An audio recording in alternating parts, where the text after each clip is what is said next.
All right, it's time to do this. What is the reserve list? Basically, it was created a very long time ago, back when people were leaving the game like crazy.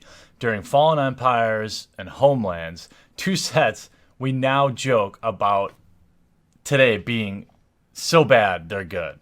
They just released a reprint set called Chronicles, very similar to what we do now with Eternal Masters and things like that.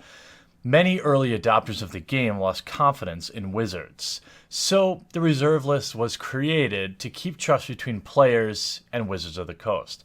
You could argue that its creation saved the game at a time when things really weren't going well for it. The list does not change often.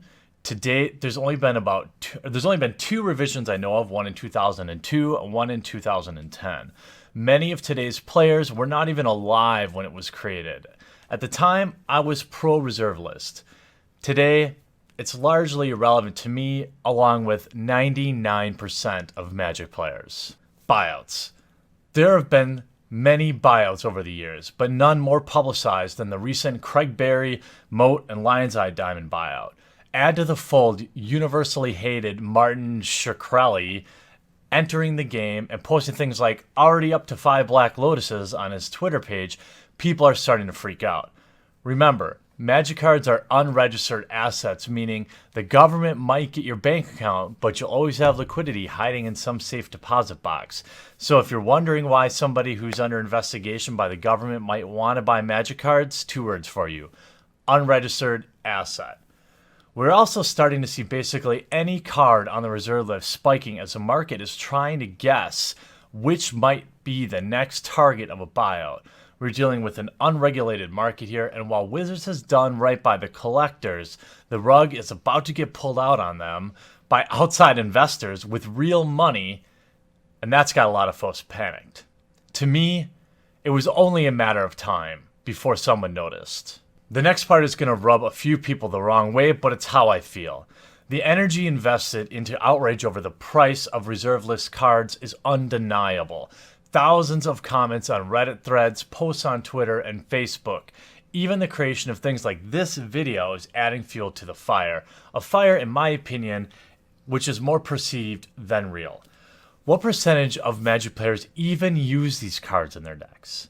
Of 20 million Magic players, most of which, according to Wizards, are kitchen table players, how many of them do you think are affected by this price spike? 1%? 2%? I mean, a totally crazy number might be 3%. And what percentage of them are positively affected by it? Meaning people that are holding on to things like Moat and reserved list cards like Lion's Eye Diamond, who just made a bunch of money because of it.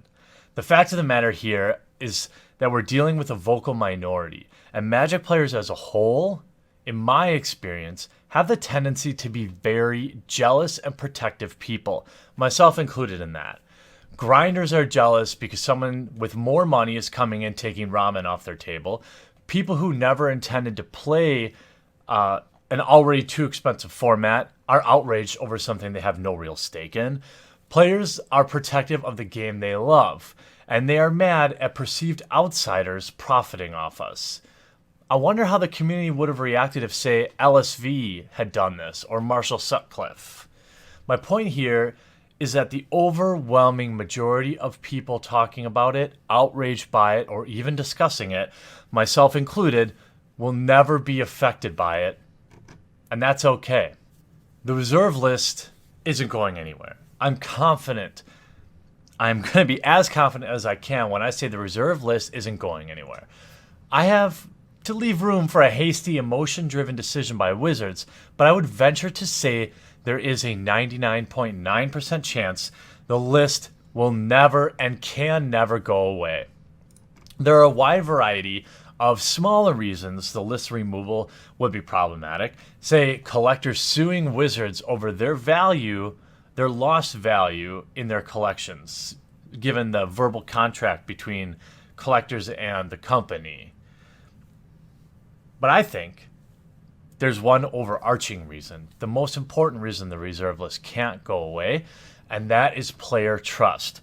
At the time of the list creation, Player trust was at an all-time low. And while a lot of us play for the love of the game, the monetary aspect of the game is undeniable. These buyouts are not directly taking money out of Wizards' pockets.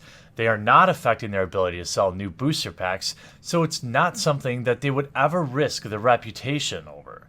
My point is, Wizards is just as stuck with the reserve list as we all are. I'm sure they would love to print a reserve list master set and have the MSRP of the box be $500, which of course I would sell a kidney to buy. The problem is, if they ever needed to protect the game again, to keep players' trust, and they had gone back on their word on the reserve list, they wouldn't be able to do it. Player trust is what keeps this game going. It's what keeps us collecting. It's what keeps card values high, including booster, it's what keeps the dream of opening a booster pack and breaking even or making money is all built on trust. And if they went back on the reserve list, they would set a dangerous precedent. One that would destroy player trust forever should they ever need to protect the game with something like the reserve list again. Maybe they wouldn't need to. Hopefully they'll never have to, but you just never know. And there is a reason that Magic the Gathering is the longest running and largest card game out there. What can we do? To be honest, just forget about the cards on the reserve list. Standard and Modern are arguably as good as they've ever been. Some might say they're the best they've ever been.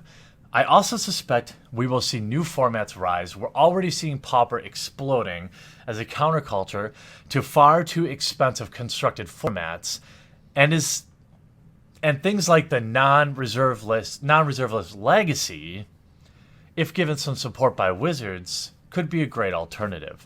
I know it sucks.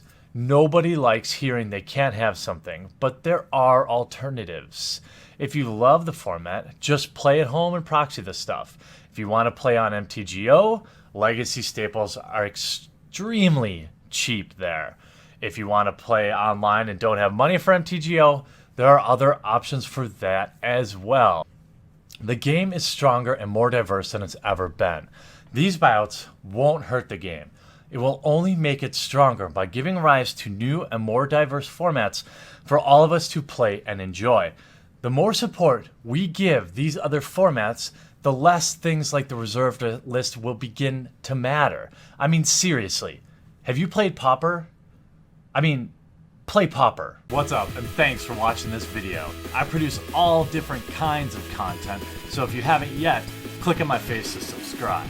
If you want to watch more videos, I've got some sweet playlists, including this one, where I open up every fat pack ever created. I've also got this one over here where I open just about anything vintage and old and expensive for your enjoyment. And all this is made possible by the awesome backers at our Patreon, which is linked in the description of every video. Hop on over there, check it out, see if it's something you might want to consider. If not, sit back, enjoy, and I'll still love you.